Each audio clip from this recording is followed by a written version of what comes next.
भारतीय राजनेता र अमेरिकी राजनेता तीनैजनालाई भगवानले एकैपल्ट दर्शन भेट दिएछ। नेपालको अहिलेको सबभन्दा शक्तिशाली राजनेता, भारतको अहिलेको सबभन्दा शक्तिशाली राजनेता र अमेरिकी शिखरको राजनेता अहिले जर्ज बुश हात जोडेर सोधे, भगवान हाम्रो देशबाट भ्रष्टाचार उन्मूलन कहिलेसम्ममा होला? भगवानले ध्यान दृष्टि लगाए र भन्दैछ, अब धेरै लाग्दैन, 6 वर्ष लाग्छ भन्नासाथ जर्ज बुशका दुवै आँखा रसाउन थाले, आँसु बहाउन थाले, किनभने 6 वर्षसम्म त म बाँच्दिन। मेरो जन्ममा, मेरो जीवनकालमा मैले भ्रष्टाचार मुक्त अमेरिका हेर्न नपाउने भयो, उनको पीडा थियो त्यो। त्यसकारण आँसुका बलिन्द्र धारा बगेको बगे। त्यत्तिकैमा भगवानसँग भारतीय प्रधानमन्त्री अटल बिहारी वाजपेयीज्यूले सोध्नुभएको छ, प्रभु अब हाम्रो देशको बारेमा नि। त्यत्तिकैमा भगवानले ध्यान दृष्टि लगाएर भनेछ, धेरै त होइन, अरूको 500 वर्ष जति लाग्यो भारतबाट भ्रष्टाचार मुक्त हुन 500 वर्ष लाग्ला। बिहारी क्वाँ क्वाँ रहेछ।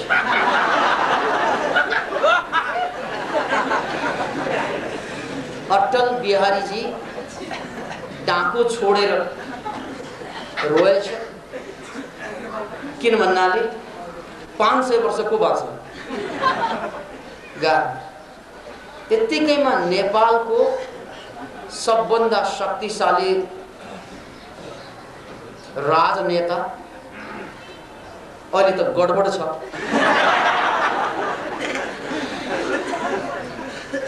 जो होस्, उनले पनि हात जोडेर भगवानसँग सोधेछ, यो बुद्ध जन्मेको देश, त्यसकारण भ्रष्टाचार यहाँबाट छिटै हटिने हो कि प्रभु? त्यत्तिकैमा जनताको चिन्ता गर्ने त्यो नेतालाई सम्बोधन गर्दै भगवानले एकछिन ध्यान दृष्टि लगाए र तत्क्षण भगवान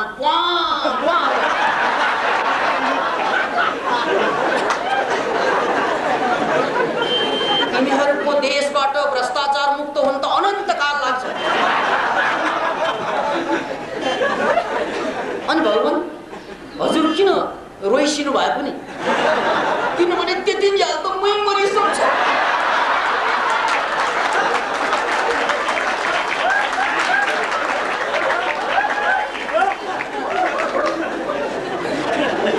बडो विकराल छ कहानी भ्रष्टाचार। यहीसँग जोडिने एउटा अर्को कहानी पेश छ।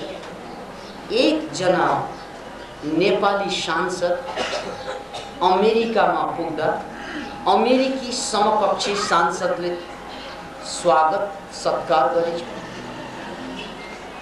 उनको महल, उनको घर आँगन देखेर नेपाली सांसदले सोधेछ, ओहो अमेरिकी सांसदहरूको पनि यत्रा ठुल्ठुला महल हुँदो रहेछ, गजब छ बा, कसरी, रहस्य के हो? अनि त्यहाँबाट हेर्दै त्यहाँबाट पुल देख्दैछु नि, हजुर हो, त्यो पुल बनाउने क्रममा 10% खाएको। अमेरिकी सांसदको स्पष्टीकरण थियो त्यो। त्यत्तिकैमा कुनै दिन अमेरिकी सांसदलाई नेपालमा आउने आमन्त्रण दिएर हाम्रा सांसद फर्केछन्। कुनै दिन उनी सांसद महोदय नेपालमा पाल्नु भएछ। त्रिभुवन विमानस्थलबाटै उनलाई हाम्रा सांसदले स्वागत गर्दै घरमा ल्याएछ।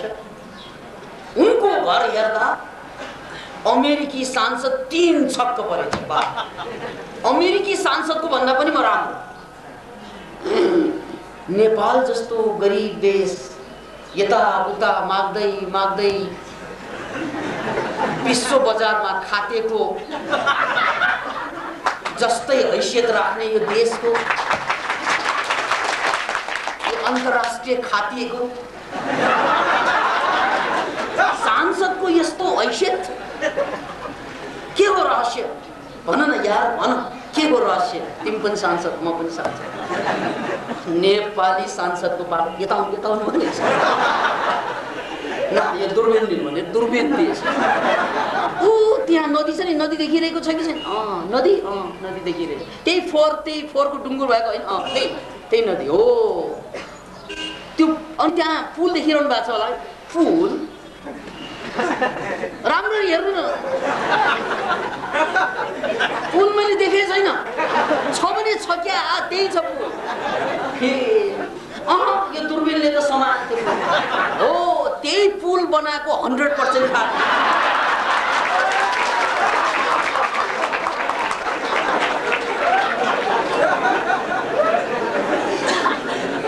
यो नेपालको भ्रष्टाचारको कहानीले कहानीलाई निम्त्याउँदो रहेछ, जसरी जवानीले जवानीलाई निम्त्याउँछ।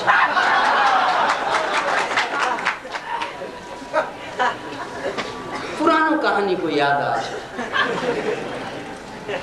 एकजना नेपाली मरेछन्। अब पहिला जस्तो होइन। पहिला भए मरेछन् कि नर्क कि स्वर्ग। अहिले त नर्कमै जानु पर्दा पनि नेपालको नर्क अलगै, अमेरिकी नर्क अलगै, भारतीय नर्क अलगै। एकजना नेपाली मरेछन्। साह्रै भ्रष्टाचार मान्छे भन्नु परेन, नेपाली भन्दा पुग्यो। खराब चोर भन्नु पर्दैन नि, चोर माने खराब। त्यस्तै नेपाली भन्ना साथ अब विश्व बजारमा भ्रष्टाचार भनेर चिनाउनै पर्दैन, हाम्रो आइडेन्टिटी भइसकेको छ। त्यसकारण उनी मरेछन्। मर्नासाथ नै अब सवाल आउँदैन स्वर्ग जाने। त्यसकारण कुन नर्कमा जाने भनेर चित्रगुप्तले सोध्छन्।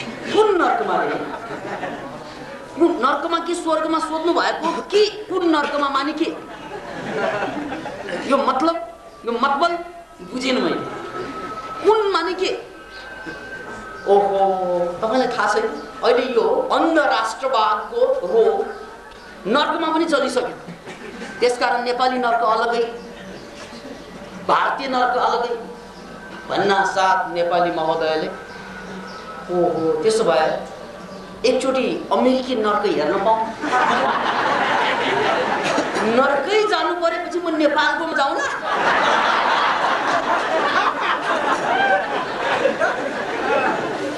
DVD राखेर भए पनि अमेरिकी नर्कमा जाउँ। अमेरिकी नर्क देखा न यार भन्छ। अमेरिकी नर्कमा लगेछन्। त्यतिकैमा त्यहाँ सजाय के हुँदो रहेछ भने अमेरिकी नर्क किलामा एकदम ठाडा चुस्सो परेका किलामा 3 घण्टा लगातार हिँड्नु पर्यो। त्यसपछि इलेक्ट्रिकल चेयरमा बस्नुपर्ने। अनि त्यहाँ इलेक्ट्रिसिटी दबाइदिएपछि 3 घण्टासम्म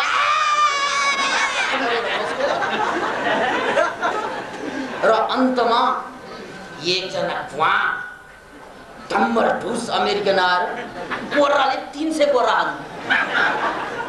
यो सजाएर यो देख्दै कहाली लाग्यो नेपालीलाई। अमेरिकन नर्क त खतरनाक खतरा छ, खतरा। बरु जापानिज नर्क पनि हेर्न पायो। किनभने नेपालीहरूको आश अमेरिका पछि जापान।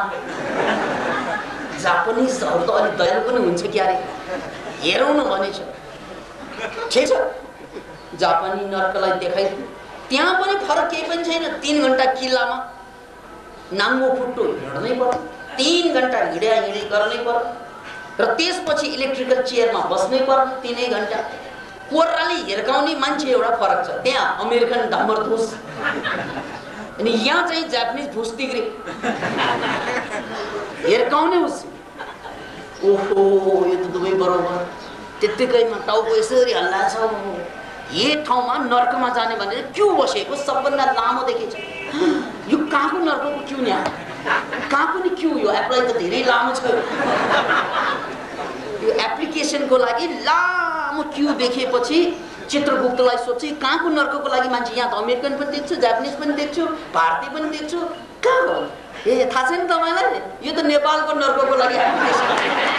ओहो नेपालको नर्कको यत्रो चाव, यत्रो एट्र्याक्सन, यत्रो क्यू। अरू नर्कमा क्यू नै छैन, नेपालको नर्कमा त क्यू लामो। यत्रो लामो क्यू नेपालको नर्कमा कारण के हो? कारण मलाई के थाहा? त्यही क्यूमा बसेकाहरूलाई गएर सोध भन्छ एकजनालाई, नेपालीलाई गएर यतै यो नेपाली नर्क हो? नेपाली नर्क हो। अनि यत्रो लामो क्यू किन? अरू नर्कमा त देखिँदै अमेरिकनमा पनि खाली छ, फाट फुट। यो नेपाली नर्कमा किन यस्तो? यहाँ सुविधा छ, क्या सुविधा छ? अरू ठाउँमा भन्दा सुविधा के सुविधा भन्नुहोस् त? म त सबै घुमेर के छ भने नेपालको नर्कमा किलामा त 3 घण्टा हिँड्नै पर्छ, त्यहाँ पनि 3 घण्टा हिँड्नै हो। तर तै पनि सुविधा छ, किन भन्नाले त्यो नर्कको किला जम्मै चोरेर लगिसकेको छ।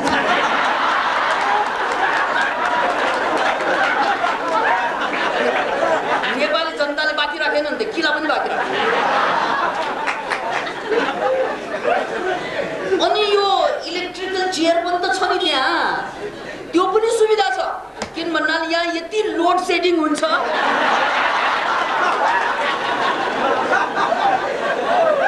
तिमी चिन्तै नगर त्यसको। तोता ठिक। अनि त्यो कोर्राले हान्ने धमर फुस नेपाली छन्, त्यो फुस तिग्री। अनि त्यो नि तेरी त्यसको त झनै परवाह नगर्नु, किनभने ऊ 10 बजे ट्वाकको पुग्छ, हाजिर गर्छ टाप।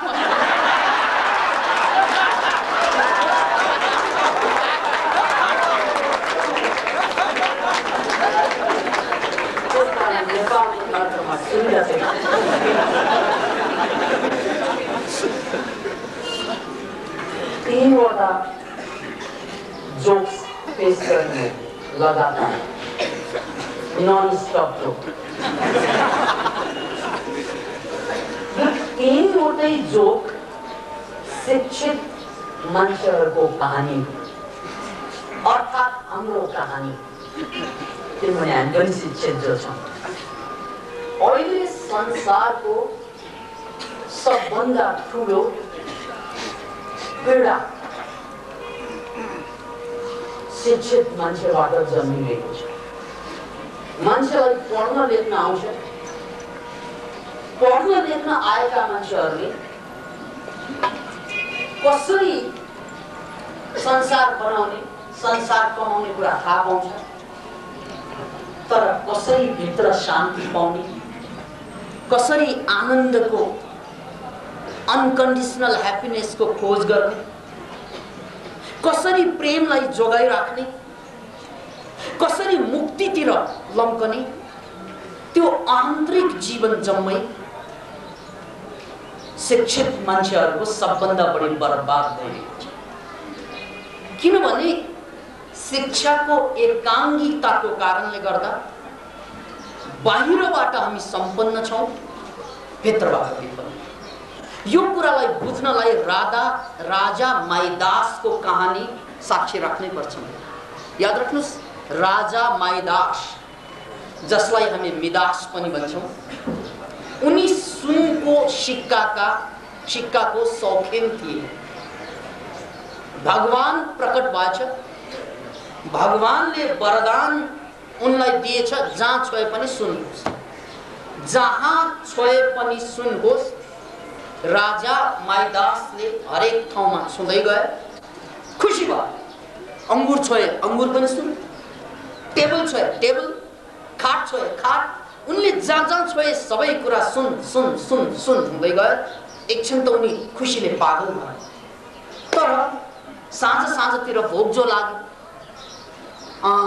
अब त खाउँ पहिला भनेर यसरी खानलाई हात बढाएको खाना पनि सुन, अर्को खाना छुन्छ त्यो पनि सुन, अर्को छुन्छ त्यो पनि सुन। उनले पहिलोचोटि आफ्नो गल्तीको एहसास गर्न बाध्य भए। उनी पहिलोचोटि आफ्नो गल्तीको एहसास गर्न बाध्य भए कि हरेक कुरा सुन हुनु भनेको त बर्बाद हुनु पो रहेछ। हरेक ठाउँमा सुन हुनु भनेको त खत्तम हुनु पो रहेछ। त्यो कुरा पहिलोचोटि एहसास भयो। अनि पीडित भएर आफ्नो छोरीलाई अँगालो हारेको छोरी पनि सुन। याद राख्नुहोस्, यो कहानी बडो विचित्र, बडो शिक्षाप्रद छ कि उनी हरेक मिनेटमा बाहिरबाट धनी हुँदै थिए। जहाँ छोयो पनि सुन, सेकेन्ड सेकेन्डमा धनी हुँदै थियो। छोयो कि सुन, अब नछोइकन त बस्नै सक्दैन।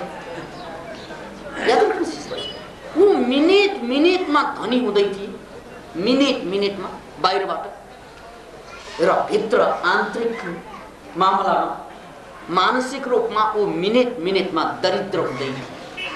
ऊ मिनेट मिनेटमा बाहिरबाट सुविधा सम्पन्न हुँदै थिए, ऊ मिनेट मिनेटमा भित्रबाट दुविधामा फस्दै थिए। याद राख्नुहोस् यो कहानी, जहाँ छोए पनि सुन। मिनेट मिनेटमा ऊ धनी, अझ बढी धनी, अझ बढी धनी, अनि भित्रबाट मिनेट मिनेटमा पीडित, अझ बढी पीडित, अझ बढी अन्योल, अझ बढी आशंका। ओहो, त्यो राजा अभागी होइन? त्यो अभागी राजाको कहानी कि मिनेट मिनेटमा बाहिरबाट धनी हुनु भनेको मिनेट मिनेटमा भित्रबाट गरिब हुनु पर्छ। मिनेट मिनेटमा बाहिरबाट सुविधा पाउनु भनेको मिनेट मिनेटमा भित्रबाट खस्किनु पर्छ। यो राजा माइदासको कहानी एउटा सिम्बल हो, प्रतीक हो। त्यो हामी जम्मै मान्छेको कहानी, यो सभ्यताको कहानी हो, मानव जातिले जन्माएको सभ्यताको कहानी, जहाँ हामी बाहिरबाट मिनेट मिनेटमा सम्पन्नतातिर बढ्दैछौँ। हेर्नुहोस् न, काठमाडौँ हिजोको आज नै फरक हुन्छ, आजको भोलि फरक हुन्छ।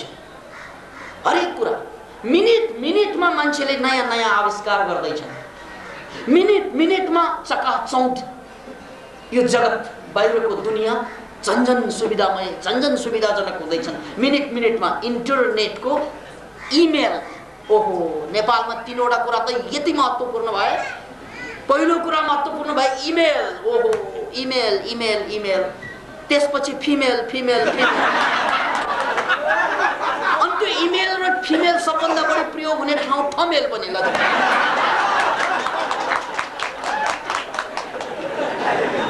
मिनेट मिनेटमा महत्त्वपूर्ण बन्दै गए इमेल फिमेल थमेल। हामी नेपाली जनताले एउटा वास्तविक ज्ञान त छुट्याउनु, यो इमेल फिमेल थमेल भन्दा सुकमेल जाति हाँस्नु पर्दैन। तपाईहरुमध्ये कोही रुगा लागेका हुनुहुन्छ अथवा रुगा लाग्नेवाला छ अथवा लागिरहेका कोही छन् भने आँखा चिम्लेर 2-2 घण्टामा 2-2 वटा चाहिँ सुकमेल खुवाउनुस्, रुगा चट। याद राख्नुहोस् यसलाई, रुगाको अचूक औषधि हो सुकमेल। तर रुगा भनेको भाइरल इन्फेक्सन भएको कारणले भाइरसलाई मार्दैन यसले। सुकमेलले तपाईको इम्युन सिस्टम, इम्युन पावर बढाइदिन्छ। त्यस्तै कसैलाई दुखाइको रोग छ भने 2-2 घण्टामा 2-2 वटा सुकमेल चबाउनुस्, दुखाइको रोगमा राहत मिल्छ। यसैले बाहिरबाट हामी मिनेट मिनेटमा सम्पन्न जो हुँदैछौँ, भित्रबाट मिनेट मिनेटमा कलह, मिनेट मिनेटमा डर, मिनेट मिनेटमा वैमनस्यता, मिनेट मिनेटमा अन्योल, यो हामी जम्मै मानव जातिको कहानी। त्यसैले खलिल जिब्रानले लेखेको कहानीको एउटा सिम्बल यहाँ बडो ट्वाक्कै मिल्छ। उनले आफ्नो कहानीमा लेखे कि मान्छे विगत 5000 वर्षदेखि सभ्यताको पिंजडा बनाउँदै थिए। सभ्यताको पिंजडा जब निर्माण भए त्यसपछि बल्ल उसलाई थाहा भयो त्यो पिंजडा त ऊ आफै भित्र बसेर पो बनाइरहेको रहेछ। पिजरा त बन्यो, ऊ आफै भित्र गयो। 5000 वर्षमा हामीले गरेको त्यही काम। हामी मिनेटमा बाहिरबाट सम्पन्न, भित्रबाट विपन्न। त्यसको कारण मैले तपाईहरुलाई भनिहालेँ, त्यो हाम्रो शिक्षाको एकाङ्गी विकास। शिक्षाको एकाङ्गी विकासको कारणले गर्दा मिनेटमा हामी बाहिरबाट टेक्निकल्ली सम्पन्न हुँदैछौँ, साइकोलोजिकल्ली विपन्न हुँदैछौँ। याद राख्नुहोस्, शिक्षाको एकाङ्गी विकासको कारणले गर्दा टेक्निकल्ली मिनेटमा हामी सम्पन्न हुँदैछौँ मानव जाति, र साइकोलोजिकल्ली मिनेटमा मानव जाति बर्बादीतिर चाहिँ गइरहेको छ। यो बर्बादीलाई रोक्ने कसरी? यही सन्दर्भमा मैले शिक्षा भौतिकवादी मात्रै हुनु हुँदैन, शिक्षाले मान्छेको आन्तरिक जगतलाई, मान्छेको अन्तर जीवनलाई पनि कन्ट्रोल गर्न सिकाउनु पर्छ। यदि त्यो सिकाउन सकेन भने शिक्षा भनेको एउटा यस्तो पन्छी हुन्छ जसमा एउटा पखेटा काटेको र अर्को पखेटा बडो सही सलामत बनाएको, सही सलामत रहेको भनेर बुझ्नुपर्छ। जहाँ एउटा पन्छी उड्नलाई दुईवटा पखेटाको आवश्यकता पर्छ र उनको एउटा पखेटा काटिदियो भने ऊ जति प्रयास गरे पनि हरेक प्रयासमा ऊ तल खस्छ, ऊ घायल हुन्छ। प्रयासमा ऊ घायल भन्दै मर्न बाध्य हुन्छ पन्छी। किन भन्नाले एउटा पखेटा जो काटेको छ, त्यो पन्छी हामी बन्यौँ। मानव जाति त्यो पन्छी हो। किन भन्नाले उसको भौतिकवादी चिन्तन, उसको भोगवादी चिन्तन, उसको बाह्य विकास मिनेटमा अगाडि जो बढ्दो छ, मिनेटमा ऊ धनी हुँदैछ, मिनेटमा सम्पन्न हुँदैछ, तर भित्रबाट मिनेटमा ऊ खोक्रो हुँदैछ भन्नुको अर्थ नै उसको आन्तरिक पाटो काटिएको छ। त्यसकारण त त्यो आन्तरिक पाटोलाई चाहिँ सम्याउनको लागि उसलाई रक्सी चाहिन्छ, त्यहाँ बिर्सनको लागि उसलाई चाहिँ चुरोट चाहिन्छ, त्यहाँ उसलाई अरू कुनै पनि जनावरलाई नचाहिने सबै चाहिन्छ उसलाई। किन भन्नाले जो उसको घाउ जो बिर्सन छ। त्यसैले हाम्रो शिक्षा, मानव जातिको शिक्षा नितान्त एकाङ्गी छ। त्यो एकाङ्गी शिक्षाको कारणले गर्दा नै मानव जाति कहिले पनि ब्यालेन्स हुन सकेन, इम्ब्यालेन्स लाइफ। अब जसरी हाम्रो शिक्षा नितान्त एकाङ्गी छ, त्यस्तै दुरुस्त राजनीति पनि एकाङ्गी छ। तपाईले राजनीतिक दुईवटा व्यवस्थाका ध्रुवहरू त थाहा होला, एउटा कम्युनिजम र अर्को डेमोक्रेसी। डेमोक्रेसी र चाहिँ कम्युनिजम तात्विक भेद केही पनि छैन, तात्विक भेद छैन। किन भन्नाले डेमोक्रेसीले पनि बहस गर्ने विषय भौतिकवादै हो, अरू केही पनि होइन। बाहिरको सम्पन्नता नै हो, विज्ञानको विकास मात्रै हो, अरू केही पनि होइन। कम्युनिजमले बहस गर्ने पनि त्यही हो। त्यसकारण डेमोक्रेसी र कम्युनिजम तात्विक भेद डेफ्टमा जाने हो भने दुवै भौतिकवादी व्यवस्था हो। दुवै व्यवस्थाले मानव जातिको न शान्तिलाई कायम राख्न सकेको छ, न स्वास्थ्यलाई कायम राख्न सकेको छ।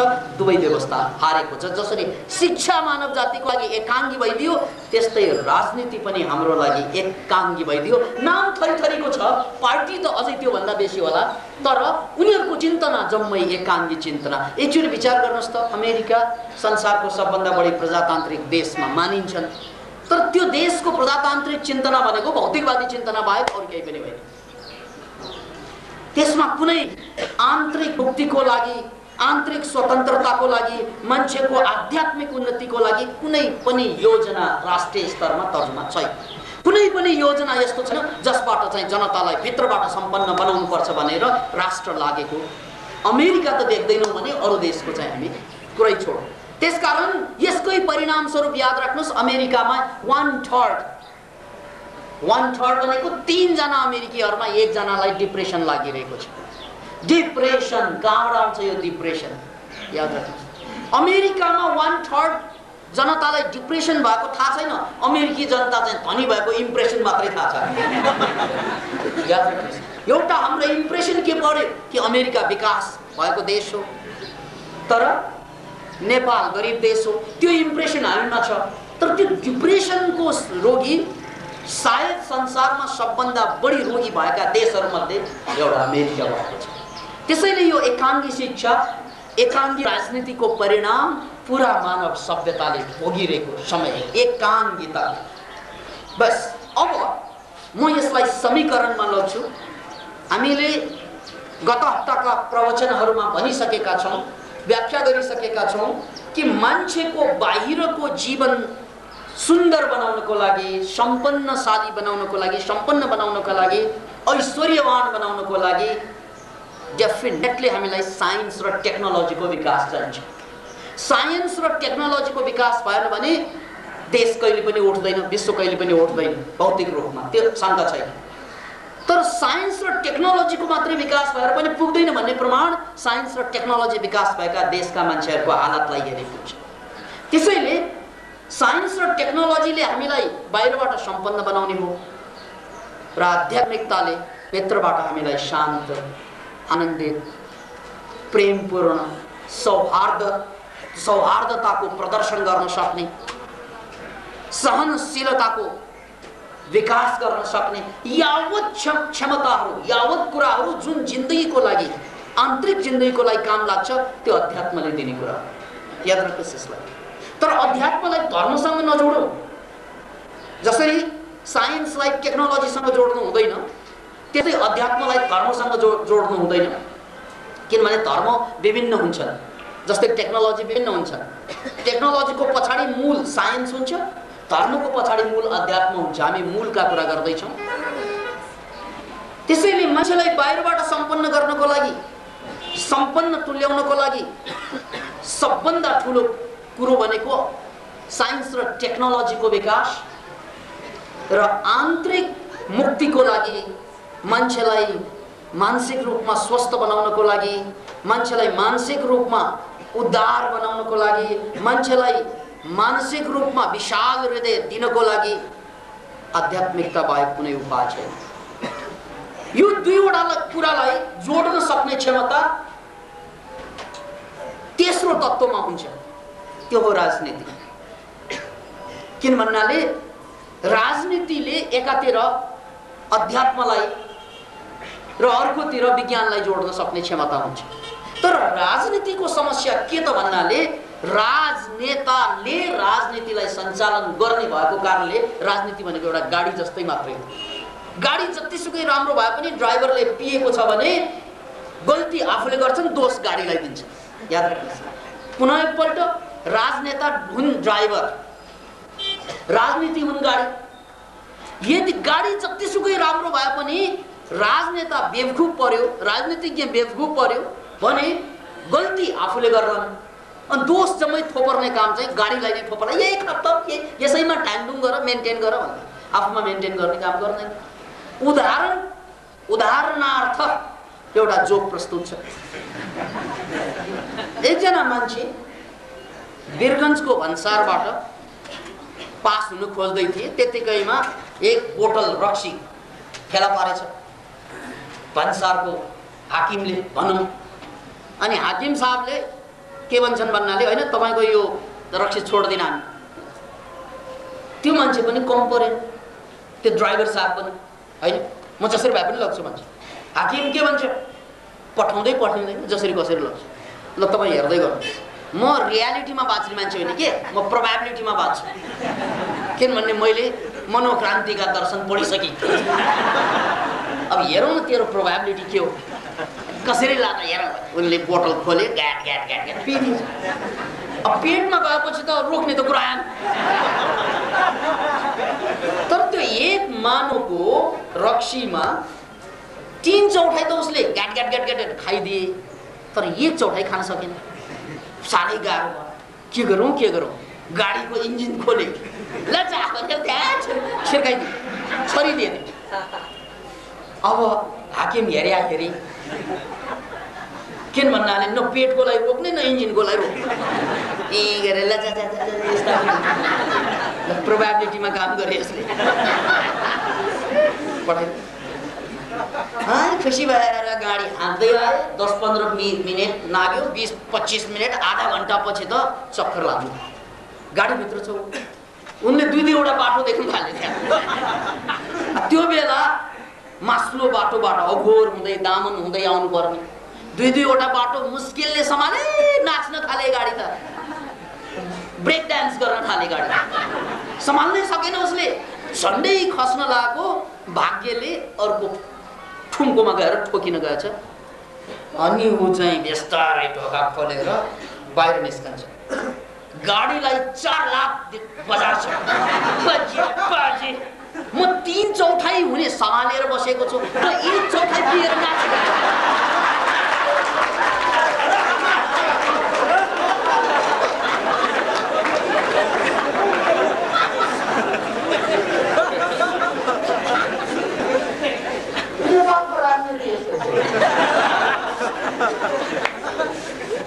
भ्रष्टाचार आकण्ठ गर्ने आफूले प्रजातन्त्रको नाउँमा सारा बेभूमि र बेइमानी गर्ने आफूले अनि त्यसको दोष चाहिँ जहाँ मिल्छ त्यहाँ व्यवस्थालाई ठोकेर त भएन के भन्नाले राजनीतिक व्यवस्था भनेको कुनै के हो अनि जसलाई मन लाग्छ उसले सञ्चालन गर्ने गाडी सञ्चालन गरे जस्तै विचार गर्नुहोस् है अब नेपालमा यो राजनीतिलाई सञ्चालन जसको चाहिँ अधिकार छ जो शक्तिशाली छ उनीहरूले आफ्नो भाषामा आफ्नै पारामा व्याख्या गर्दैछ यस अर्थमा अब एउटा कुरा टुङ्गो चाहिँ बुझौँ कि राजनीतिक व्यवस्था यो संसारको भनेको जहिले पनि गाडी जस्तै हो जतिसुकै राम्रो भए पनि त्यो पिउने ड्राइभर पर्यो अथवा नजान्ने ड्राइभर पर्यो भने यसले बर्बाद गर्छ यसले बर्बाद नगर्ने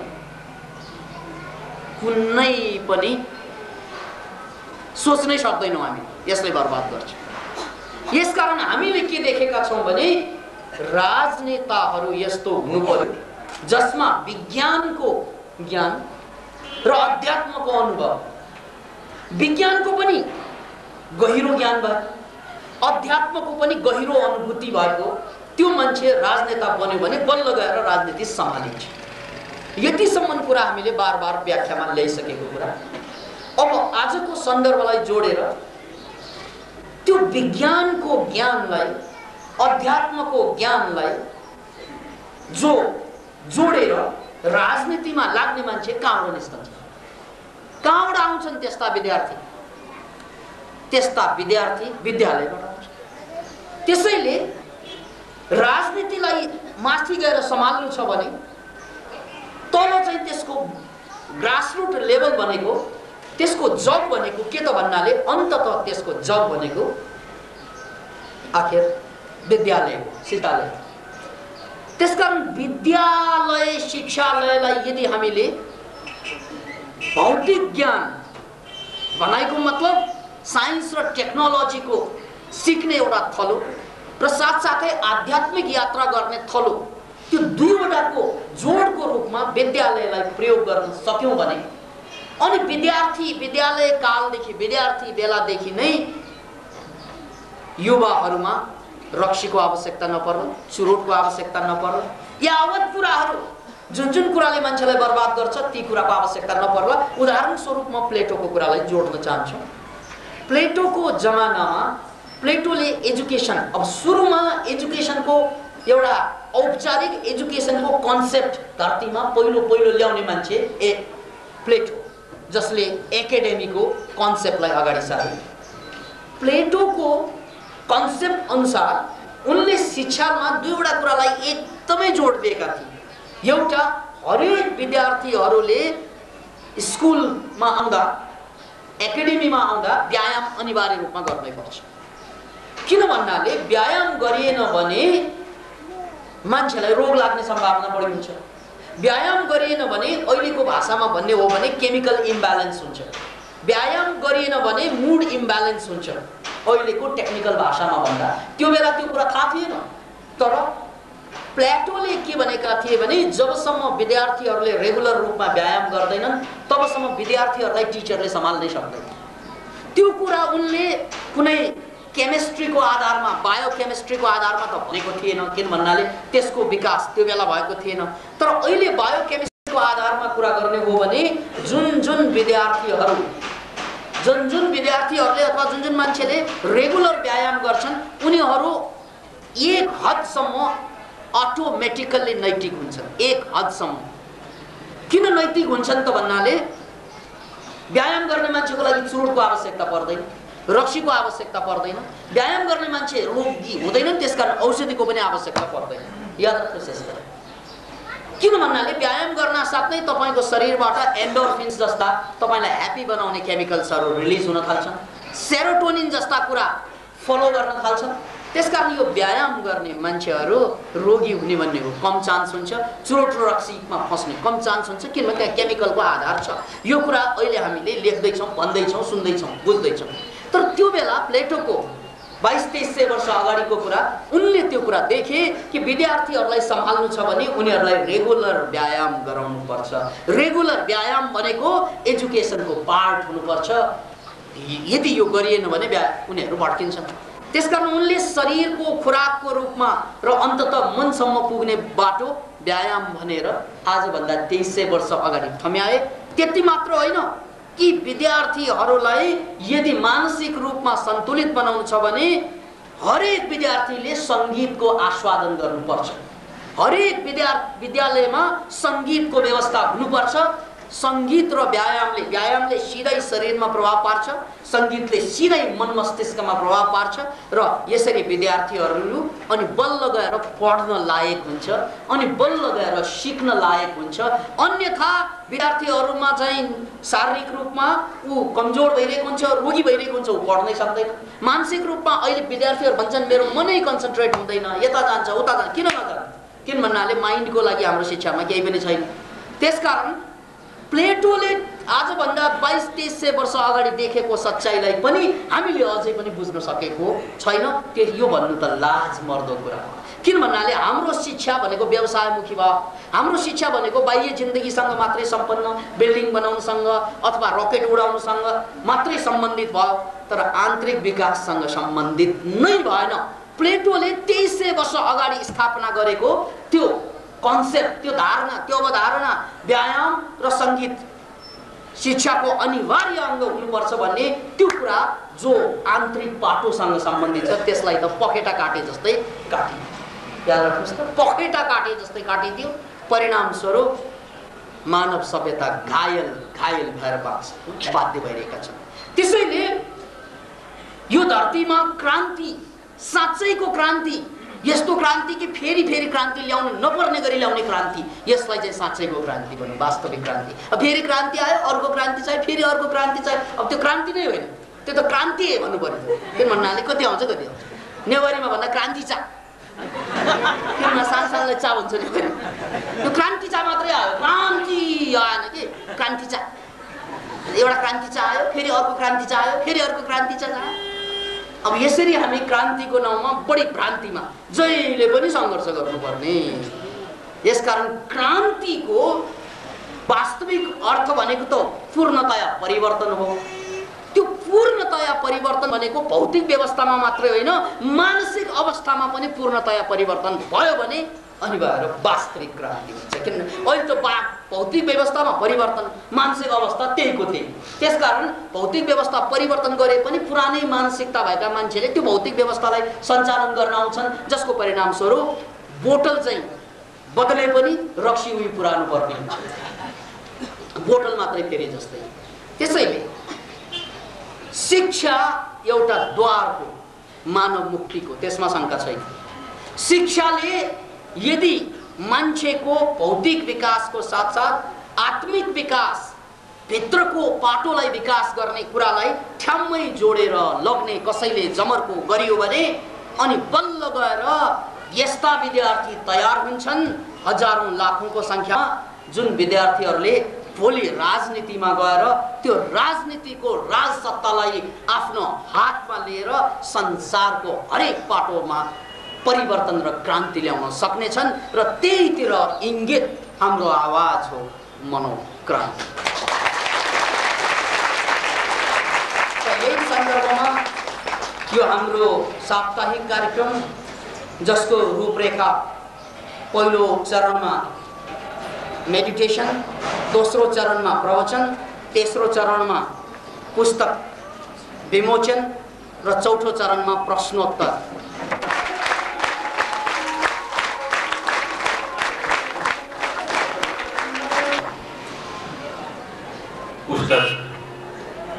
लेख प्रवचन र क्यासेटहरूको माध्यमबाट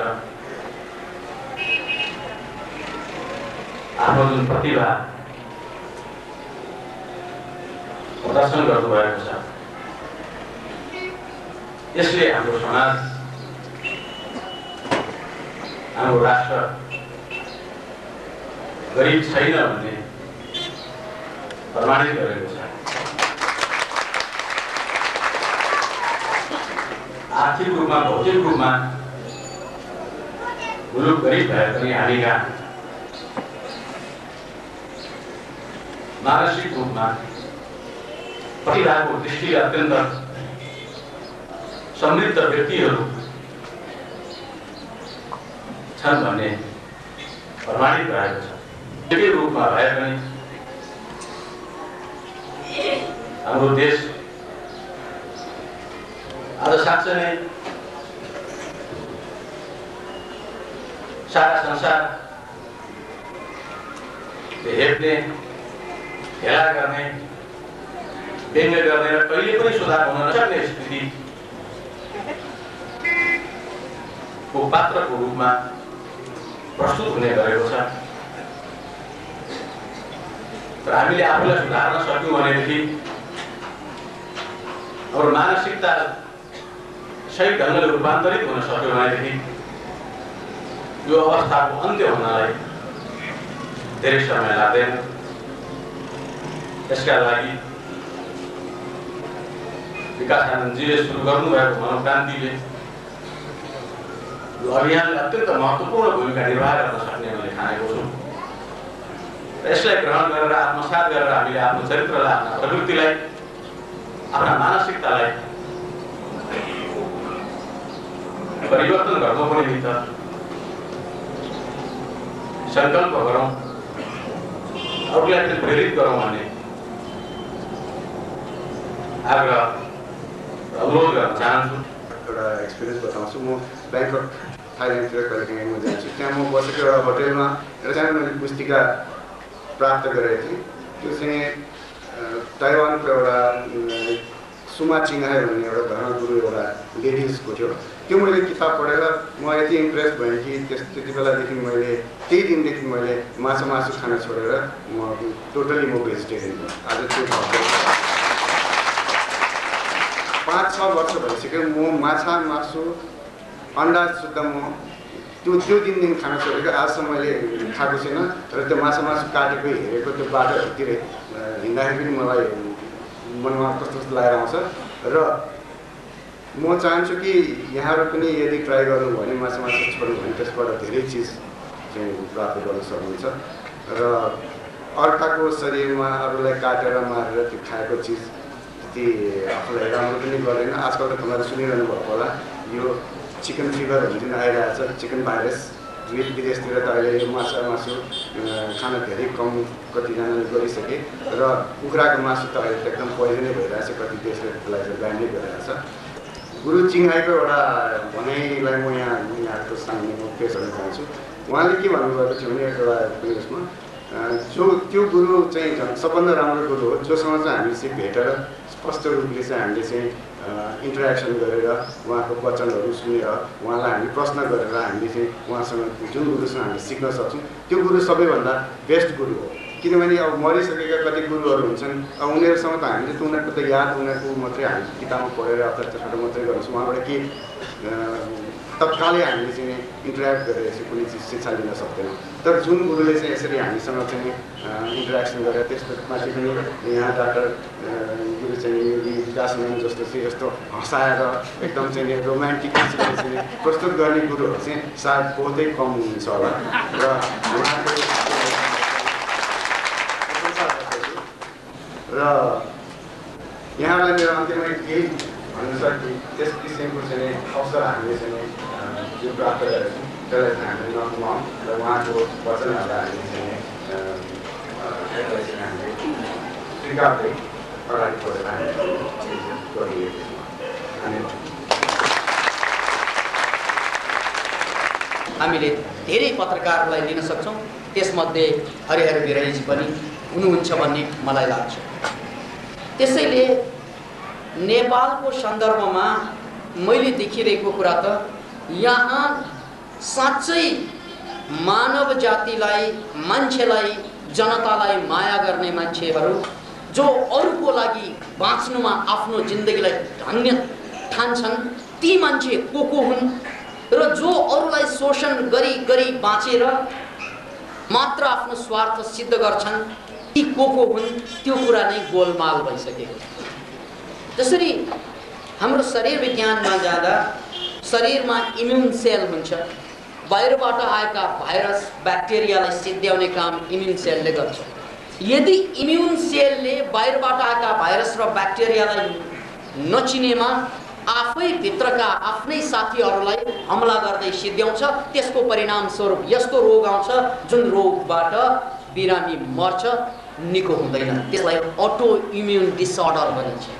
मैले देखिरहेछु नेपाल भन्ने देशमा अहिले अटो इम्युन डिसअर्डर रोग लागिरहेछ, जहाँ आफ्नो पक्ष को त्यो पनि थाहा छैन, जहाँ जनताका दुश्मन हो त्यो पनि थाहा छैन। यो देशको सबभन्दा ठुलो दुर्भाग्य, किन भन्नाले जहाँ उद्योगको विकास भएकै छैन, जहाँ उद्योगले टाउकै उठाउनु पाएको छैन, त्यहाँ औद्योगिक संस्कृति आइसके, त्यहाँ व्यवसायको संस्कृति आइसके। अहिले हरेक कुरालाई व्यावसायीकरण गर्ने नाममा विश्वमा भएको सबभन्दा ठुला ठुला विकृतिहरू पनि यो देशमा घुसेकै छ र जसको परिणाम स्वरूप हिजो 46 साल अगाडिसम्म जनताका दुश्मनहरू को हुन् सजिलै चिन्न सकिन्थ्यो र जनताका जनपक्षीहरू को छन् सजिलै चिन्न सकिन्थ्यो। अहिलेको समयमा आएर जनताको विरोधमा काम जो गरिरहेका छन् त्यो पनि थाहा छैन, को जनताको लागि काम गरिरहेका छन् त्यो पनि थाहा छैन। किन भन्नाले एउटा नयाँ धार प्रवेश गरेको छ, व्यावसायिकता। पत्रकारितामा व्यावसायिकता, हरेकमा व्यावसायिकता। त्यसकारण यो व्यावसायिकताको मारको कारणले गर्दा अहिले कि यो व्यावसायिकताको पर्खाल ठुलो हुँदै गएको कारणले गर्दा अब यो महाभारतमा को पाण्डव को कौरव कन्फ्युजन, कसले कसलाई हान्ने नै थाहा छैन। महाभारतमा आइसके हान जसले लागे पनि हान्नुलाई पनि हानिरहेका छन्, नहान्नेलाई पनि हानिरहेका छन्, ढल्नुमा पर्ने मान्छे पनि उठिरहेका छन्, उठ्नु पर्ने मान्छे पनि ढलिरहेका छन्। ओहो, यसलाई अन्धा युद्ध भनिन्छ। म देखिरहेछु यस देशमा अन्धा युद्ध चलिरहेको छ। त्यसैले मैले हाम्रा आदरणीय पत्रकारज्यूलाई उहाँलाई नै सम्बोधन गरेर भन्न चाहन्छु कि अब पुनः एकपल्ट यो अटो इम्युन डिसअर्डरबाट देशलाई जोगाउनु पर्छ। साँच्चै यो देशमा जनताको लागि बोल्ने को हो र जनताको बर्बादीको लागि काम गरिरहेका को हुन्, उनीहरू छुट्टिनै पर्छ। अन्यथा यो अन्धा युद्धमा हामी जम्मै यदुवंशी जस्तै समाप्त हुने प्रक्रियातिर गइरहेका छौँ। यो अन्धा युद्धले हामी जम्मैलाई सिद्ध्याइरहेको छ मित्र। यसकारण हाम्रो कलम भनेको अब को के हो भनेर छुट्याउनेतिर लाग्न हतार भइरहेको मैले देखिरहेको छु। अब यहाँहरूलाई सूचना पनि हो, अस्तिको जनआस्था पत्रिकामा रोगी माओवादी र भोगी विकासानन्द शीर्षकमा एउटा आलेख छापिएको छ। मजाले पढ्नु होला, पढाउनु होला। रोगी माओवादी र भोगी विकासानन्द, अनि विकासानन्दको भोग के हो त भनेर उनले जुन कलमको मसी खर्ची, त्यो के त भन्नाले विकासानन्द भन्ने मान्छेले यो सारै विज्ञापनमा आइरहेको छ, यो सारै चर्चामा आइरहेको छ र त्यो चर्चाको माध्यम उनले विज्ञापनलाई चाहिँ बनाएको छ। त्यसकारण उनी भोगी नै हुन् भन्ने आशय प्रकट गरे। अब यहाँनिर बुझ्नै पर्ने कुरा के त भन्नाले उनी पत्रकार महोदयले एउटा आरोपमा माओवादीको बन्दुक बिसाउनको लागि विकासानन्द सरकारबाट प्रायोजित दार्शनिक हो कि उनको कुरा माओवादीहरूको बन्दुक बिसाउनको लागि, किनभने एकजना माओवादी मित्रले जो राजनीतिक कमिसार रहिसकेका मित्रले, जसको नाम हो सीपी ढकाल, उर्फ जनक विस्मृतजीले आफ्नो युद्धको माओवादी युद्धलाई छोडेर मनोक्रान्ति युद्धतिर प्रवेश गरे। त्यो लेख आजको समाचार पत्रमा पनि त्यही शीर्षकमा एउटा लेखको रूपमा कलम हामीले चलाएका छौँ र त्यही सन्दर्भमा यस्तै लेखको आधारमा पत्रकार महोदयले कलम कहाँ खर्चिएछ त भन्नाले माओवादीहरूको बन्दुक बिसाउने सक्ने दार्शनिकले यो शाही सेनाको बन्दुक किन बिसाउनेतिर बोल्दैनन्, उनको आवाज थियो। र मैले सिपी ढकालको आवाज सुने र उनले के भने भन्नाले कि एउटा लेखको आधारमा कलम चलाउन हतार हुन्छन् यहाँका पत्रकारहरू। एउटा लेखको आधारमा यत्रो ठुलो कार्यक्रम यहाँ 5 वर्षदेखि लगातार यो प्रवचनको क्रम जारी छ। धरहरा पार्टी प्लेसमा 3 वर्ष लागिसकेको छ, 50 वटा किताब निस्किसकेको छ। यो यावत कुरा अगाडि छँदा छँदै एउटा लेखको आधारमा यिनी सरकारी प्रवक्ता हुन्, यिनले चाहिँ हद्द यिनले केही पाउने हो भने भविष्यमा गएर एउटा गोर्खो दक्षिण बाहु पाउला, अरू केही पनि पाउँदैनन् भनेर त्यो लेखमा पनि उल्लेख गरेका छन्। र गोर्खा दक्षिण बाहु पाउनको लागि यो व्यक्ति लागिरहेको भन्ने भान परेछ एकजना पत्रकार महोदयलाई। कुरा सुन्दा उनी बडो जनताको सँग आबद्ध मान्छे देखिन्छ, किन भन्नाले उनलाई चिन्ता छ कि यो विकासानन्द भन्ने मान्छेले यो योग ध्यानको माध्यमबाट मनोक्रान्तिको नामबाट माओवादीहरूको बन्दुक खोसिएला भन्ने उनी त्राहीमाम देखिन्छ। यसो हेर्दा उनी साह्रै जनपक्ष देखिन्छन्। तर त्यो जनपक्ष मान्छेले तीर त चलाएकै हो, तर त्यो तीर कसलाई लाग्यो, कसलाई चलाउँदैछ त्यो पनि थाहा छ। त्यहाँनिर मलाई एउटा कविताको याद आयो, वो तेरा ही आसियाँ थी नसेमन।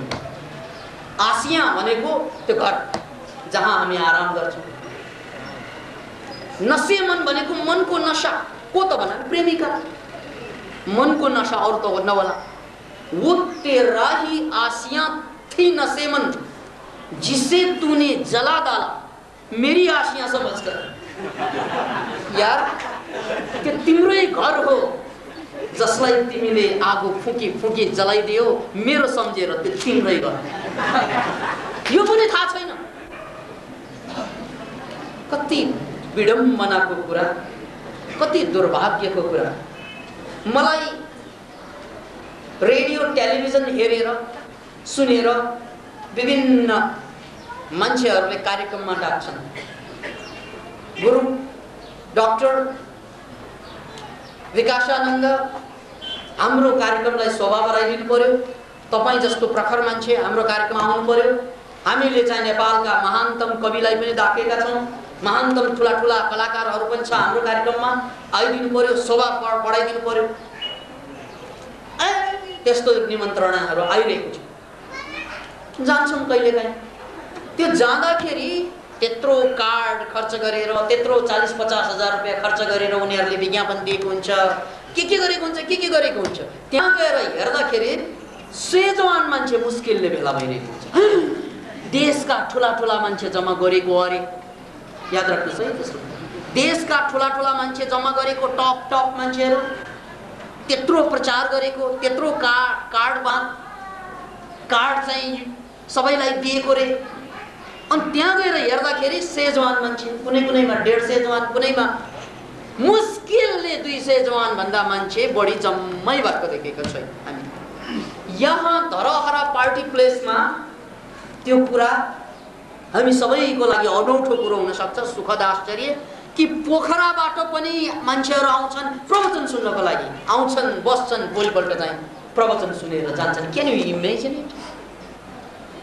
यहाँ मान्छे नुवाकोट जिल्लाबाट जहाँ 3 घण्टा हिँडेर आउनुपर्छ अनि बस समातेर नुवाकोटबाट यहाँ आउनुपर्छ। यहाँ अनन्तजी हाम्रो अगाडि हुनुहुन्छ, त्यहाँको एकजना प्रधान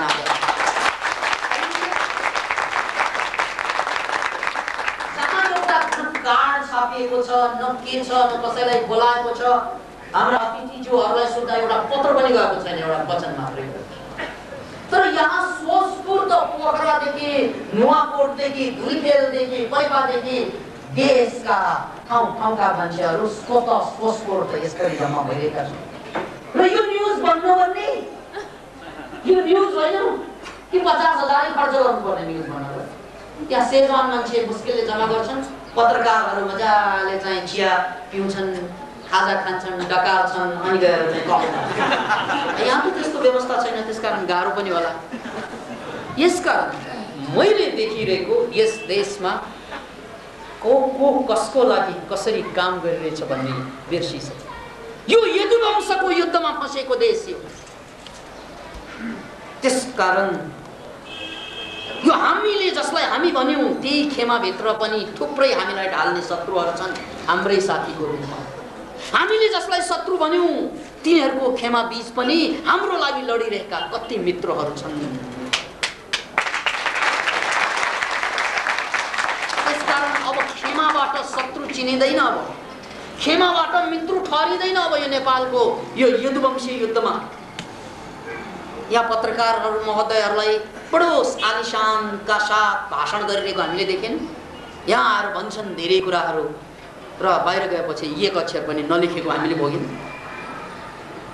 त्यसकारण कसले जनताको लागि काम गरिरहेको छ कसले जनतालाई धोका दिइरहेको छ त्यो तपाईहरुले हामीले बुझ्ने कुरा आएन त किन भन्नाले यहाँ आएर एउटा कुरा गर्ने यो करिब 1000 को मासमा एउटा कुरा गर्ने अनि चाहिँ बजारमा गइसकेपछि अर्कै कुरा चलाउने अर्कै कुरा हुने यो के हो त्यसकारण मेरा मित्रहरू डेफिनेटली म अझै भन्छु संसारको हरेक ठाउँमा एउटा युगान्तकारी क्रान्ति घट्नको लागि यस्तै कन्फ्युजन हुँदो रहेछ यस्तै कन्फ्युजन जहाँ आफू पनि थाहा छैन पराई पनि थाहा छैन किन भन्नाले यो देशलाई अँध्यारोले छोपिसक्यो र अँध्यारोमा त यस्तै हुन्छ मित्र छाम छुम गर्दै नाक टटोल्दै खुट्टा समाउँदै हात समाउँदै यो मेरो साथी भनेर छुट्याउनु पर्ने अवस्था छ हामीले छामछुमको आधारमा यो मेरो दुश्मन हो भनेर शंका गर्ने पर्ने अवस्था छ त्यस्तो त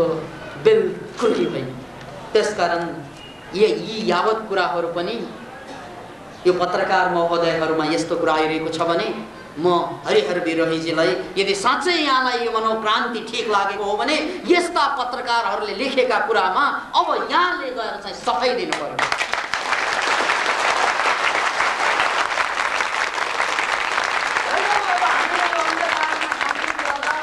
एकजना साथी भनेर भेटाएको यो पनि त्यही रहेछ भन्नु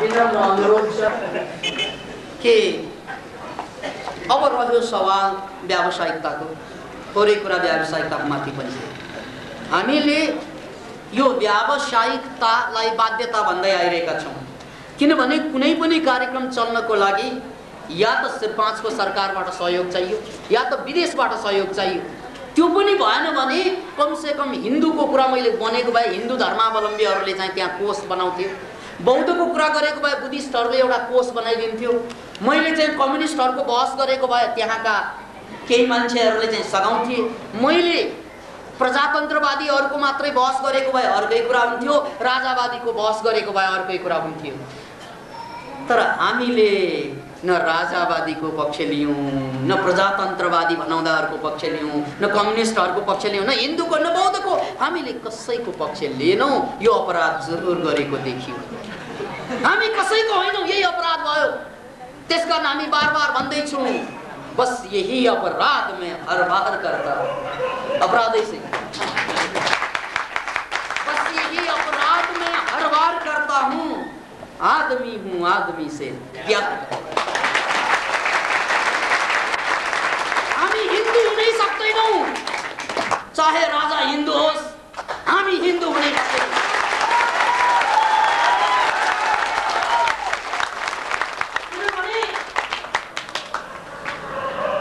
हिन्दू हुनु भनेको 5000 वर्ष पुरानो रोग हो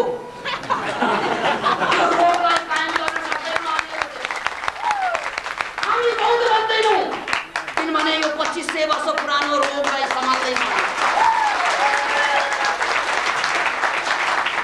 हामी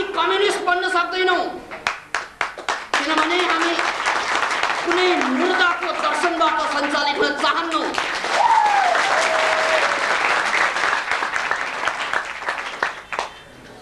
हामी मान्छे हौँ, बस मान्छेले आएर हामीलाई चिनिदिएको छ। बस मान्छे, हामी मान्छे हौँ। यदि कोही मान्छेको उम्मेदवार छ भने हामीलाई चिन्ने हो, होइन भने यो हिन्दू पनि होइन, बौद्ध पनि होइन, जैन पनि होइन, सिख पनि, को त हाम्रो दुश्मनै होला। अरू को होला? हाम्रो साथी होइन? साथी नभएपछि दुश्मन होला। याद राख्नुहोस्, यो हाम्रो मानसिक दरिद्रताको पहिचान हो।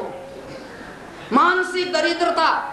तपाईले इलेक्ट्रोनलाई हेर्नुस्, इलेक्ट्रोन, प्रोटोन, न्यूट्रन, यो विश्व संरचनाको केन्द्रबिन्दु। जहाँ कि विश्वको ब्रह्माण्डको संरचनाभित्र के रहन्छ? Electron, proton, neutron. त्यसमा तीनवटा चार्ज हुन्छ। प्रोटोन भनेको पोजिटिभ, इलेक्ट्रोन भनेको नेगेटिभ, अनि न्यूट्रन भनेको न्यूट्रल। यो तीनवटा कुरा जोडिएर बसेको हुन्छ एउटा विहाणुभित्र। जबसम्म यो तीनवटा कुरा जोडिएर बस्छ तबसम्म सृष्टि कायम हुन्छ। जुन दिनमा यो तीनवटा चार्जमा एउटा फुट्केर जान्छ, विस्फोट हुन्छ। यो फिजिक्सको कुरा, यो दर्शनको कुरा होइन, यो फिजिक्सको कुरा, यो भौतिकीको कुरा। त्यस्तै हरेक समाज स्वस्थ बन्नको लागि त्यहाँ पोजिटिभ वर्ग पनि हुनै पर्छ, नेगेटिभ वर्ग पनि हुनै पर्छ र न्यूट्रल वर्ग पनि हुनै पर्छ।